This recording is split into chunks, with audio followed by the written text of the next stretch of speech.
Well, the conflict in the Middle East has escalated again overnight, with both US troops and Israeli citizens killed amid the deepening crisis in Iran.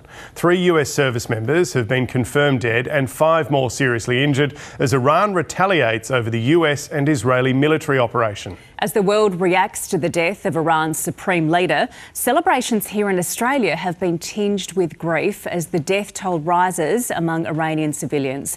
The conflict has thrown international travel into chaos, with flights grounded across the Middle East, leaving thousands of passengers stranded. We'll have all the updates and reaction you need this morning, starting with our Middle East correspondent Matthew Doran in Tel Aviv.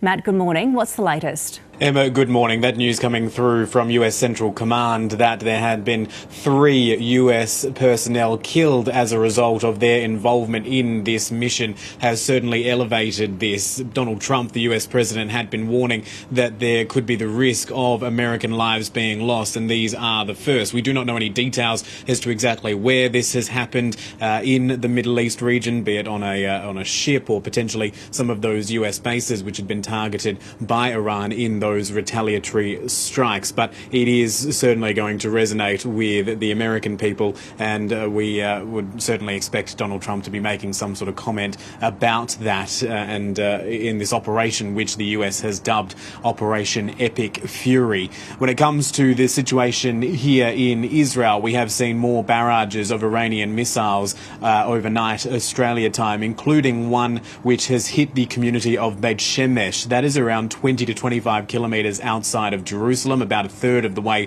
between Jerusalem and Tel Aviv. There are at least 9 people who have been killed in that attack. Search operations are still underway to see if anyone else is buried beneath the rubble of what appear to be residential buildings there, and dozens of people have been injured. So that is the most significant strike on Israeli soil since this war began yesterday morning local time. We did see 1 woman killed in a strike which hit in central Tel Aviv. Again, a residential building being hit there and dozens also being injured. But this Beit Shemesh incident is certainly the most serious, and it has prompted this comment from the Israeli Prime Minister Benjamin Netanyahu that this is only the beginning of Israel's aggression against Iran.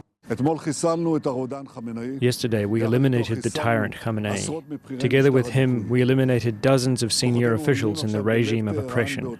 Our forces are now striking in the heart of Tehran with growing intensity, and this will only increase in the coming days. However, these are painful days. Yesterday, here in Tel Aviv, and now in Beit Shemesh, we lost dear people. That's the Israeli Prime Minister Benjamin Netanyahu in a video released by his office. He is speaking from the roof of the Kiryat, the Israel Defense Forces headquarters here in central Tel Aviv. He has, of course, mentioned the assassination of Ayatollah Ali Khamenei, which was confirmed by the US President Donald Trump last night, local time, and then additionally confirmed by Iranian state media. There has been an outpouring of grief from some of his supporters within Iran, taking to the streets mourning his death, but also celebrations not only in Iran itself but among the Iranian diaspora right around the world, including in Australia. He is not the only senior Iranian official who has been killed in these strikes, as well as targeting Iranian military facilities and missile launches and the like. We have seen a number of senior Iranian defense officials killed in Israeli and US strikes over the last 2 days or so. They are certainly intensifying from the reports that we are currently seeing coming out of Iran.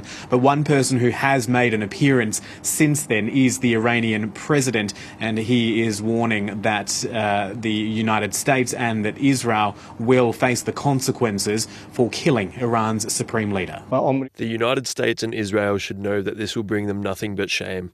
Our dear nation, who are mourning the passing of this great martyr today, with their presence and their participation in mosques and on streets, we must join hands and thwart the evil plans of the enemies.